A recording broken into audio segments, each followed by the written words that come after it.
I would say that I grew up with Roald Dahl stories, and I'm a huge fan. So I was very familiar with the story, and then obviously when I was older I saw the film.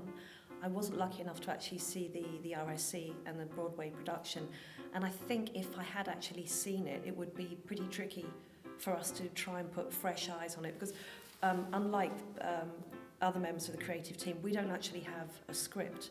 We have a synopsis, we have a storyline, but we've got to come up with, as I say, fresh movement, but not reinventing the wheel, not for the sake of that. So most of the information, all of the information we have is in the story or in the music. So that's what we're working with, and what the young children offer us as well.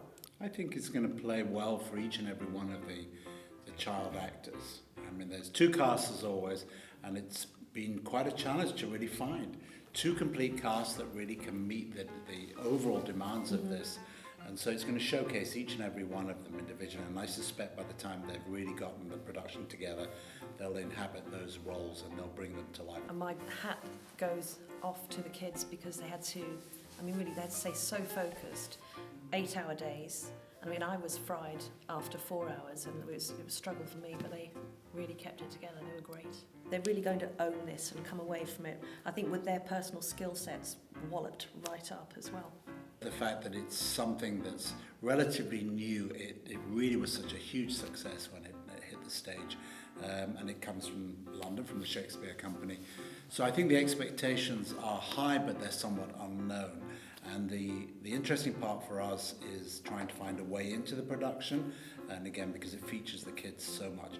It's also the first time First Stage is doing a complete, from beginning to end musical, which means the challenge is there, a tenfold for the performers, for us in the time to create it. It's trying to find something that works really well for this space and for these artists, and gives an originality to the production. Jeff has used a very clever convention as a sort of focal point for the entire production, and that is something about the design also that Brandon Kirkham has brilliantly come up with. So we've been given a physical world that we've got to inhabit, and yes, it's pretty strict and we can't do too much with it, but because of those parameters we have to be really creative. So I won't tell you what it is, but it's something to look forward to.